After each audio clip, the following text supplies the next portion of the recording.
तमसा नदी के किनारे जब पहुंचे तो उन्होंने भीलों को वापस कर दिया और उसके बाद में विचार करने लगे कि मैं कैसे जाऊं, जैसे जाऊंगा सबको कैसे मैं उत्तर दूंगा।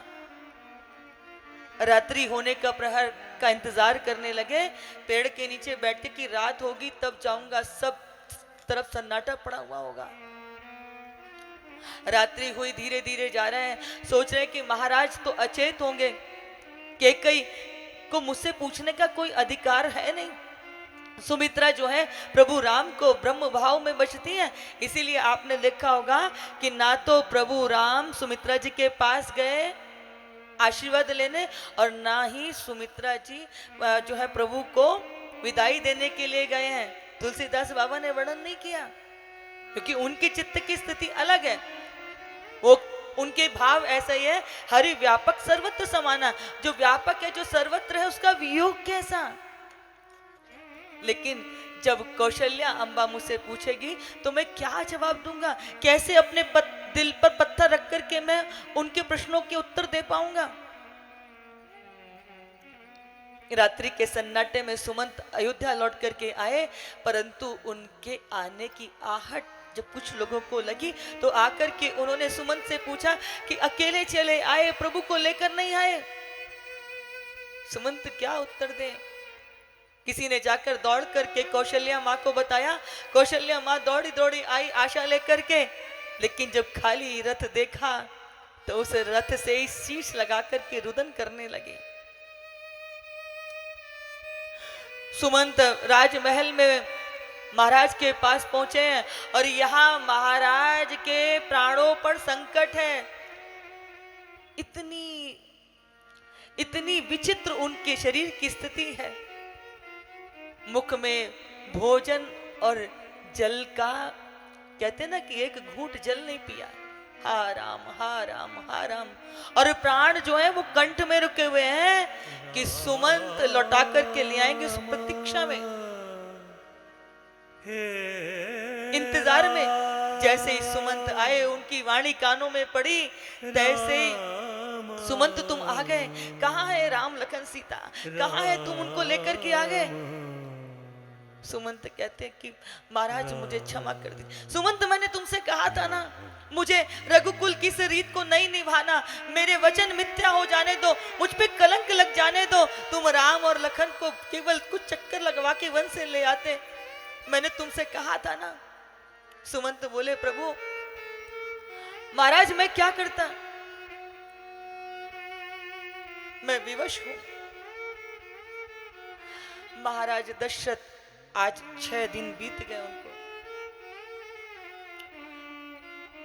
राम राम हा राम हा राम हा राम हा राम हा रघुनंदन प्राण प्रीते, तुम बिन जियत बहुत दिन बीते, हा राम। और तभी महाराज दशरथ को दीवार पर कुछ दिखने लगा। कौशल्या अम्बा ने अपने गोदी में महाराज के सिर को ले लिया कि महाराज आप धीरज धरिए, आप धीरज धरिए, सब ये विघ्न के बादल टट जाएंगे, थोड़े ही समय में यह दिन भी बीत जाएंगे, राम लौट करके आ जाएंगे, आप इतने अधीर मत होइए। तब दशरथ जी कहते हैं देवी देवी देखो दीवार पर क्या दिखाई देता है। आज दशरथ जी कहते हैं कि मुझसे एक बहुत बड़ा पाप बन गया था। मैं शिकार खेलने के लिए गया तो मार्ग में मुझे दूर से ऐसी प्रतीति हुई जैसे कोई हिरन है, और हिरन समझ करके जब मैंने अपने धनुष पर बाण धर करके उसका संधान किया तो वो देखा बाण जाकर के श्रवण कुमार में लग गया था। और तब श्रवण कुमार के उन अंधे माता पिता ने शाप दिया था कि जैसे हमारे प्राण हमारे पुत्र के वियोग में छूटे हैं, ऐसे ही तुम्हारे प्राण भी अपने पुत्र के वियोग में छूटेंगे। तब उस समय जब शाप मिला था तो मैं बड़ा प्रसन्न हुआ, क्योंकि तब तक मुझे कोई संतान नहीं थी, और उनके शाप से मुझे इतना भरोसा हुआ कि मुझे पुत्र की प्राप्ति होगी। तब मुझे क्या पता था कि मुझे 4 पुत्रों की प्राप्ति हो जाएगी। आज अंत समय में उनको वही श्रवण कुमार के बूढ़े माता पिता का शाप याद आ रहा है। आज उसी उसी पुत्रों के वियोग में दशरथ जी की वही स्थिति हो रही है। राम राम कही राम कही, राम राम कही राम, तनु परिहर रघुवर विरय, राउर गयो सुर धाम। राम राम राम राम करते हैं। जैसे ही सुरधाम गए, चहु और चित्कार मचने लगा। कौशल्या जी विलाप करने लगी। सुमंत कहते हैं अब हम अनाथ हो गए, हमारे महाराज हमारा त्याग करके चले गए। सारी प्रजा बड़ी दुखी है। वशिष्ठ जी आकर के सबको धीरज दे रहे हैं। सब भगवान दशरथ जी महाराज की वृद्धावली गा रहे हैं, उनके यश की, उनके रूप की, उनकी कीर्ति की, उनके धर्म की। परंतु बंधुओं,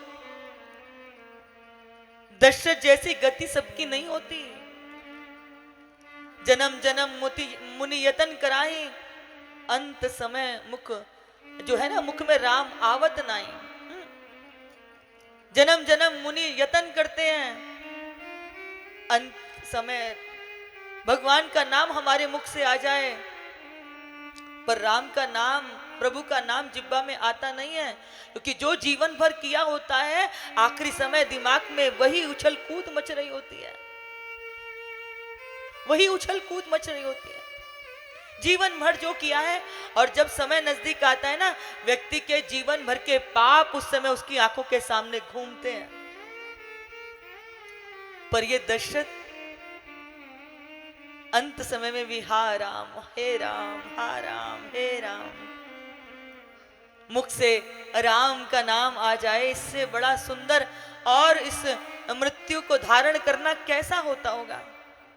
बंधुओं, इस शरीर का छूटना एक अटल सत्य है, और जो जीव अपनी मृत्यु को याद रखता है, वो जीवन में बुरा कृत्य नहीं कर पाता। जिसे अपनी मृत्यु का भान रहता है कि काया छूटेगी छूटेगी, वो सोचता है कि जीवन में मैं सत्कर्म कर पाऊं, बहुत बड़ी प्रभु की उपलब्धि है, कृपा है, लेकिन इस जीवन में मुझसे बुरे कृत्य ना हो, क्योंकि जैसा हम करते हैं वैसा फल हमको भोगना पड़ता है, और हमारे द्वारा किए गए कर्मों का भुगतान कोई दूसरा नहीं करता। कोहु न काहू सुख दुख करी दाता, निज कृत कर्म भोग सब बाता। कोई किसी के दुखों को बांट नहीं सकता, जैसे हमने किया है वो हमको ही भोगना है। और बंधुओं, हमारा जो कर्म होता है वो हमारा पीछा करता है। इसलिए जब हमें पता है कि हमारे द्वारा किए गए कर्मों का भुगतान हमको ही करना है, तो फिर हम अपने लिए गड्ढे क्यों खोदते हैं? हाँ, ठीक है, हम अच्छा करने की कोशिश करें, अच्छा हमसे हो जाए तो बहुत अच्छी बात है, नहीं हो तो कोई बात नहीं, इसमें दुखी होने की कोई बात नहीं है। लेकिन जब हम दूसरों का अमंगल करते हैं, दूसरों के लिए गड्ढे खोदते हैं, तो फिर क्या होता है? ये हम अपने लिए ही ऐसी स्थिति बनाते हैं। महाराज दशरथ की मृत्यु शोचनीय नहीं है।